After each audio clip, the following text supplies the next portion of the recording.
तो नमस्कार और स्वागत है आप सभी का दोस्तों, मैं ध्रुव और आप एक बार फिर से जुड़ चुके हैं हमारे साथ। हम बैठे हैं D star recording studio, Ganesh Nagar, Nai Delhi में। आज जो है एक विषय, मतलब एक ऐसे विषय पर बात करेंगे कि वो हर एक कलाकार के माइंड में हमेशा रहता है। मतलब उस समस्या से हमारे बहुत से सिंगर, बहुत से कलाकार भाई परेशान रहते हैं और हमारा ध्यान इस विषय पर जाता नहीं। लेकिन एक कमेंट आया, वो कमेंट क्या है हम बता देते हैं। उन्होंने कहा, जिनका आईडी है प्राइवेट आबिद करके आईडी है, उन्होंने कहा कि सर क्या हिंदी गाने की धुन कॉपी करके अगर भोजपुरी गाना बनाते हैं तो रीयूज कंटेंट आएगा, जबकि लिरिक्स हमारा है और ट्रैक भी नया है।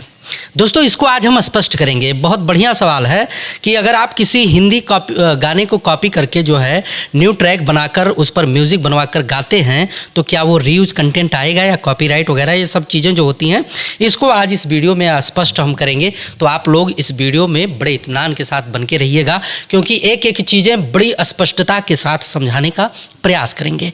ये सवाल जो है हमारे बहुत से कलाकारों के माइंड में, दिमाग में होता है, लेकिन उनको जो है सही दिशा निर्देश नहीं मिल पाता है। भाई साहब ने कमेंट किया, बहुत अच्छा किया। इस पर जो है अब हम डिस्कस करते हैं। दोस्तों जैसे कि आपने देखा होगा कि बहुत से ऐसे कलाकार भी वायरल हुए हैं भोजपुरी में कि जिन्होंने पुराने हिंदी गानों पर रिमिक्स कराकर मेलोडी मेलोडी बजवाकर डीजे ट्रैक पर गाने गा कर वायरल हो गए हैं। बहुत से ऐसे कलाकार हैं और बहुत से गाने आपने भोजपुरी में सुना भी होगा बड़े बड़े कलाकारों का, कि जो हिंदी गानों पर जो है रिमिक्स करके, हिंदी गानों का म्यूज़िक लय सुर ताल मतलब वही रहता है, सिर्फ नया कंपोजिंग होता है और नई चीज़ें जो है कंपोज करके उस पर गाकर और गाने को वायरल कराया गया है। चलिए, आपने होते हुए देखा है, इसलिए आपके मन में इन सब प्रकार के सवाल आते होंगे। लेकिन दोस्तों आते हैं विषय पर। इन्होंने कहा कि रीयूज कंटेंट आएगा। विषय रीयूज कंटेंट का नहीं है, यहाँ पर है विषय ऑडियो फिंगरप्रिंट का। अगर आप किसी हिंदी गाने को उसके धुन पर, सेम धुन पर नया कंपोज करके, नया जो है ट्यूनिंग करा के म्यूज़िक बनवा कर और धुन वही है और आप गा देते हैं तो वहाँ पर रीयूज कंटेंट नहीं आएगा। लेकिन खुदा न खास्ता अगर आपका धुन मैच करता होगा, सुर या म्यूज़िक मैच करता होगा पुराने गाने से, जो हिंदी गाने हैं, तो उस पर जो है जो कंटेंट आईडी लगा होगा वो आके आप पे लग जाएगा, जिसको आप जो है ऑडियो फिंगरप्रिंट भी कहते होंगे, कंटेंट आईडी भी कहते होंगे। आपके गाने पर जो कॉपीराइट नोटिफिकेशन आता है उसकी बात मैं कर रहा हूँ। जो गाने आप अपलोड करते हो उस पर कभी कभी कॉपीराइट आ जाता है, तो कॉपीराइट नोटिफिकेशन होता है कंटेंट आईडी का। यानी कि इस ट्यूनिंग का, इस म्यूज़िक का, इस ऑडियो का जो फिंगर है, प्रिंट है, जो इसका मलिकाना हक इस पार्टी के पास है या इस कंपनी के पास है या इस लेबल के पास है, उस कॉपीराइट में बताता है। तो कॉपीराइट लगने के बाद जो है उस गाने का टोटल अर्निंग जो है चला जाता है जो ओरिजिनल कंटेंट का मालिक होता है, यानी कि जिसके पास मलिकाना अधिकार होता है उनके पास चला जाता है।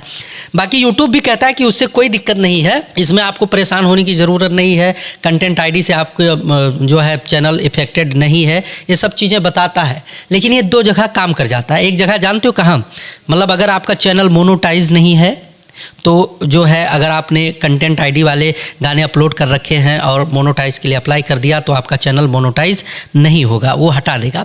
और कभी कभार अगर आपके गाने पर, आपके चैनल पर बहुत ढेर सारा कंटेंट आईडी लगा पड़ा हुआ है, पूरे गानों पर अगर ज़्यादा से ज़्यादा गानों पर कंटेंट आईडी लगा हुआ है तो आपका चैनल डीमोनोटाइज हो जाता है। यानी रीयूज कंटेंट जब आता है, जब आप किसी के कंटेंट को, यानी कि ऑडियो वीडियो को किसी के चैनल से डाउनलोड करके फिर अपने चैनल पर चढ़ाते हैं, तब आता है रीयूज कंटेंट।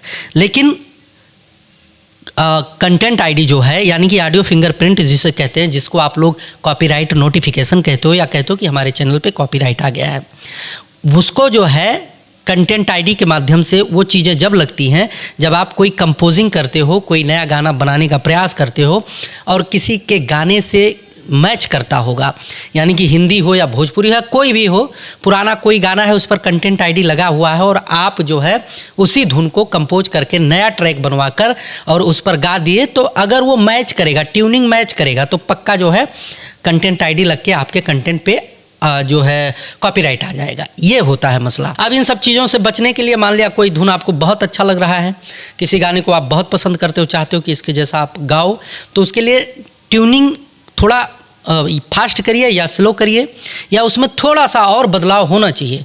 बदलाव बहुत ज़्यादा ज़रूरी है। अगर बदलाव आप नहीं करोगे तो ऑडियो फिंगरप्रिंट की वजह से पक्का पकड़ लेगा।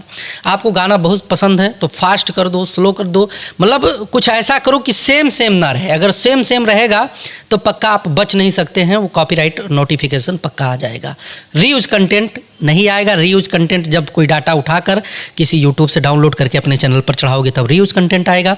किसी के कंटेंट को सेम टू सेम आपने कॉपी करके उस पर म्यूज़िक बनाकर फिर उन सब चीज़ों को आपने जो है अपलोड कर दिया, तो उस पर जो है कंटेंट आईडी लगने का ज़्यादा संभावना रहता है, अगर म्यूज़िक मैच करता है तो। मतलब इन सब चीज़ों को ध्यान में रखा जाना चाहिए। बहुत ही ज़बरदस्त सवाल आपका था। प्राइवेट आबिद करके इनका आईडी है, मैंने स्क्रीनशॉट जो है डिस्प्ले पे दिखा दिया है। तो इस प्रकार के कमेंट आप लोग करिए कि जिससे हमें वीडियो बनाने में थोड़ा और जिज्ञासा हो, क्योंकि बेवजह की चीज़ों पर हम ध्यान नहीं देते हैं, ना हमारे पास उतना समय होता है।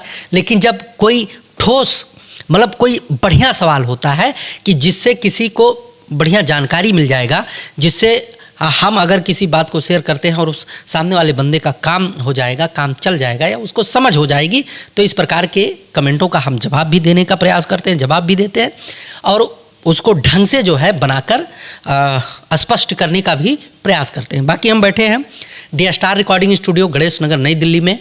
Audio video recording, shooting, editing, releasing, poster design, promotion, digital का A to Z all work होता है। यहाँ पर चैनल अगर आपका बढ़िया है, 10-20 हज़ार सब्सक्राइबर हैं, चैनल आपका $100 से ऊपर का अर्निंग कर रहा है, तो यहाँ से उसको CMS में भी जोड़ा जा सकता है।